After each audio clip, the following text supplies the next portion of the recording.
This presentation is a compilation of resources to help you prepare for temporary authority to operate, which goes live November 24th, 2019.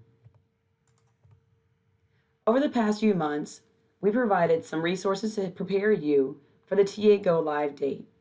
We've created the Temporary Authority section located on the NMLS Resource Center homepage and created the TA inbox for you to send your questions. Hopefully, you've used some of those educational resources we provided and have read the FAQs. I encourage you to reference the documents because they can assist you with the application process and answer some questions you may have as you or your MLOs submit applications. This slide displays some of the materials that have been made available to you specific to temporary authority to operate. Even after go live on November 24th, additional references may be added to the section, so please be sure to reference them and continue to use as guidance. If you previously watched the Temporary Authority to Operate demo, I encourage you to rewatch and pay attention to the last section of the video as we made an update to include the revised individual roster report. However, reviewing the video in its entirety will certainly be of a good use of your time and a great refresher. As you are aware, there's a lot of information to address as it relates to temporary authority to operate. Please note I may also reference it as TA to keep this robust topic simple. I've broken this presentation into a few categories: background, NMLS policy, worker classification, tools and tips, and consumer access. During this presentation, I will conduct a brief walkthrough of how to indicate an employee's worker classification, request sponsorship, and access the revised individual roster report. The Economic Growth, Regulatory Relief, and Consumer Protection Act, which included a new provision under the SAFE Act of 2008, was signed into law on May 24, 2018. This new provision streamlines the license application process for federally registered mortgage loan originators, that's MLOs, seeking state licensure, and state licensed MLOs seeking licensure in another state. Effective November 24, 2019, NMLS will begin evaluating whether MU4 applications submitted for licensure are eligible for temporary authority to operate as an MLO.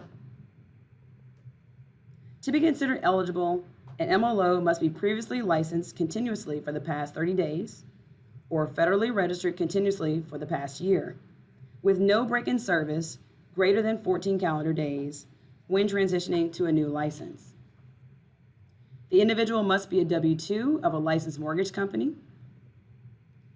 The individual cannot have any disqualifying criminal history. An eligible individual has not had a license application denied, hasn't had a license revoked or suspended, and has not had a cease and desist order. An MLO has 120 days to complete any state requirements and any testing and education requirements for licensure.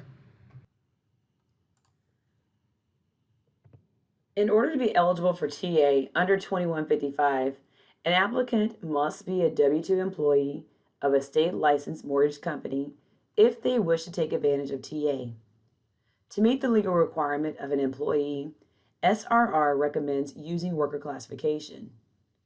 SRR also recommends using a request for sponsorship from the applicant's employer to validate that an applicant is an employee of the required state licensed mortgage company. Applicants moving interstate must be employed by a mortgage company in the state in which they are applying. Final action by the state on the request for sponsorship by an employer is not required for an applicant to be eligible for TA. On the company relationship screen at NMLS, employers must select the appropriate classification for an employee, W-2 employee, or non-W-2 employee, and edit the worker classification begin date. To edit an individual's worker classification, log into NMLS with your company username and password. Accept the industry terms of use.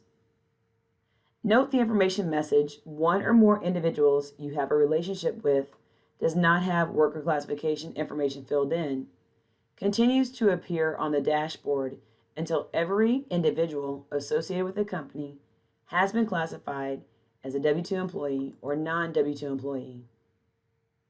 Click the Filing tab. Click the Relationships hyperlink on the submenu. Search for the individual by typing his or her NMLS ID number into the individual field. Click the Search button. Click the individual's hyperlinked NMLS ID number. Click the Edit icon to change the active company relationship for this individual. Note the company relationship screen shows the details of the individual's relationship with the company, including the worker classification status. Click the Edit icon. Select the radio button for W-2 employee or non-W-2 employee. Enter the worker classification begin date. The worker classification begin date is most likely the same as a relationship begin date. However, for example, if the individual changed from a non-W-2 employee to a W-2 employee after the relationship was established, the corresponding worker classification begin date would be the date when the individual became a W-2 employee. Click the Save button. A message appears confirming the classification was saved.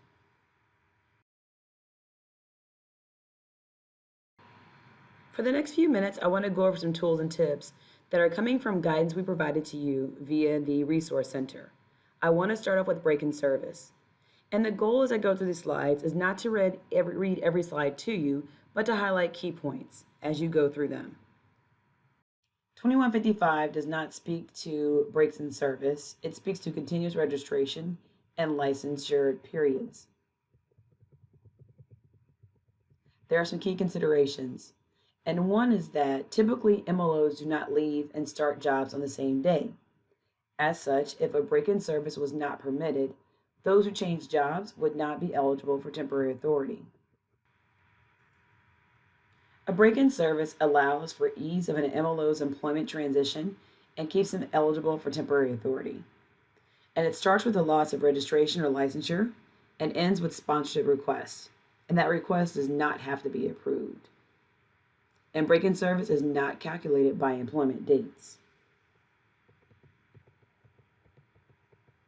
A break-in service is calculated from the MLO's federal deregistration or state licensure termination until an employer submits a sponsor request. And again, that break-in service shall not exceed 14 calendar days. A previous interpretation noted that during was the 1-year period or license during the 30-day period preceding application, and that was interpreted at any time during. So that meant that even if the individual was only licensed or registered for 1 day, they were eligible for temporary authority.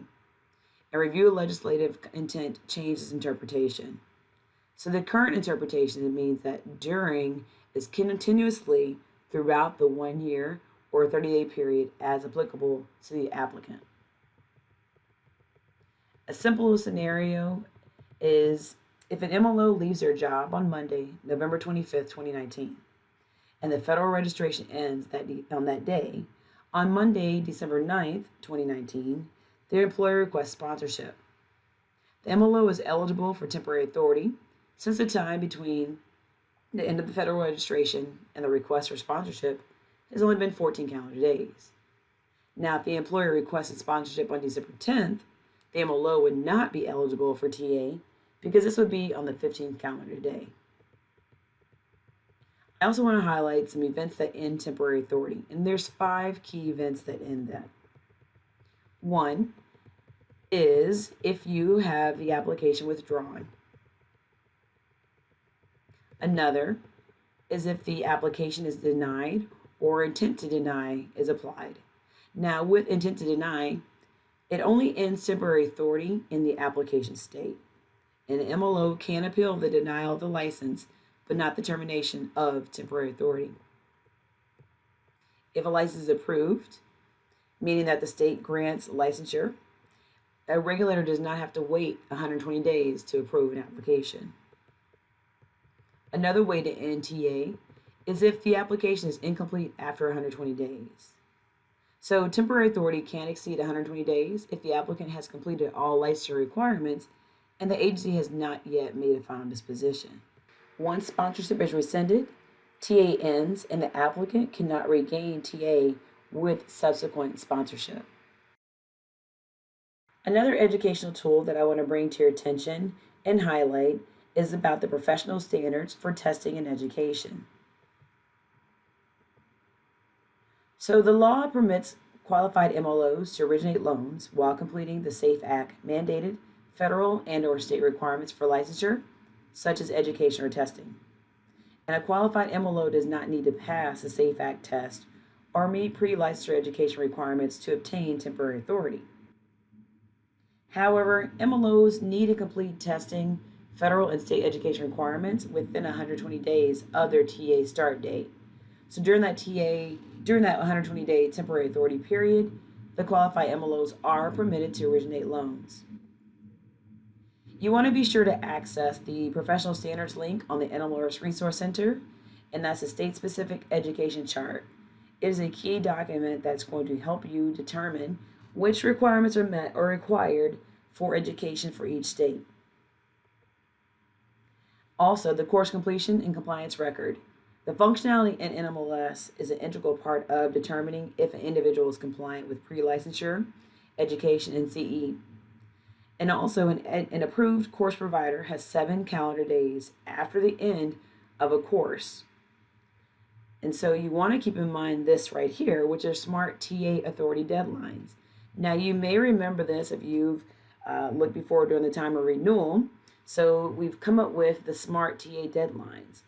So SMART TA is going to be that requirements education record is updated within 90 days of temporary authority. Your TA may be at risk if they have not been updated at 100 days of temporary authority. And they're probably going to have your guaranteed loss of TA if it has been updated by 110 days of temporary authority. So you want to make sure you adhere to these deadlines to ensure you get your results back into the system updated timely. From this slide, I want to highlight that the scenarios that are in this particular slide deck are not all inclusive and many variations exist. MLOs may confirm their testing requirements with the NMLS call center, so be sure to call them if you have questions about testing. The other thing I want to bring to your attention is that MLOs that took the national test before April 2013 may need to take and pass the national test within 120 days of their temporary authority start date. So during this 120-day temporary authority period, again, the qualified MLOs are permitted to originate loans. So the last few slides, you want to make sure you look at those for situations. I'm not going to go over each one, but again, this document is a part of the Temporary Authority Resource Center documents. This slide is a slide that I want to highlight just a few things about. And it's the CRI review period. That's the criminal history record information. Now, after you submit your criminal background check, if something should appear back in the CRI that has a wrap with it, the regulator is going to be notified of that result once it comes back in. If a regulator reaches out to you to ask you to provide additional information noted in your wrap, be sure to respond to the regulator timely. It could be that the regulator may place a license item on your application to allow time for them to conduct a thorough review and for you to provide information to support details about that wrap. If you do not take action within the deadline that they've indicated to you, you could have your temporary authority eligibility ended. So do be sure to respond timely if a regulator reaches out to you in the event that you have CRI and you had a wrap that resulted as a part of your CRI. Now, one other item I want to bring to your attention is the revised roster report. The roster report was revised to include 2 columns that include the worker classification and the classification begin date. So if you think back to once you log in, if you are a company user and you access the dashboard, an orange banner appears tied to this particular report here. So you want to ensure that every individual who is associated with your company is identified as a W-2 employee or a non-W-2 employee. Specifically, if you have MLOs who could be eligible for temporary authority, they need to ensure that their W-2 status is identified in the system. I've shown you how to go in and make that edit to their relationship. And then you also want to identify the classification begin date.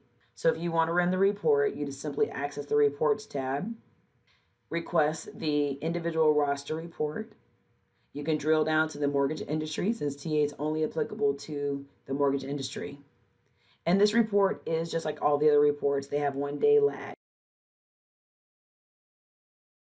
System notifications. NMLS will automatically generate system notifications when temporary authority begins to inform the loan originator their license status has changed and is eligible for temporary authority to operate. It will generate a notification when temporary authority to operate has ended to inform the loan originator their license status has been changed and is no longer eligible for temporary authority to operate. And also when the 120 days and the T&E requirement deadlines are approaching, to inform the loan originator that outstanding T&E requirements exist and that they must be fulfilled prior to the 120-day deadline date to avoid losing the ability to conduct business. Another key indicator is consumer access. Consumer access will only reflect a status of temporary authority when the MLO is permitted to conduct business and when temporary authority ended. This slide represents when an MLO has temporary authority and the authorization to conduct business. This slide represents when temporary authority ended, reflecting the MLO is no longer able to conduct business, and a visual of the license status history, including temporary authority. Some key takeaways I'd like for you to have are ensuring the testing and education and any state-specific requirements are met within the 120-day window if an MLO has active temporary authority. Be sure to update the worker classification status for MLOs who are licensed and could be eligible for temporary authority. A key point to remember is that an MLO must have a W-2 employee status as part of eligibility criteria. Remember, 3 system notifications are generated, and consumer access will reflect if an MLO has temporary authority or if temporary authority has ended. SRR is aware that temporary authority to operate is a robust topic. The TA page of the Resource Center, the NMLS Call Center, and the TA@csbs.org inbox are your resources to attain guidance. Please note we've had an increase in questions sent to the inbox, so your patience with a timely response is appreciated. However, you will receive a response. Thank you for your time.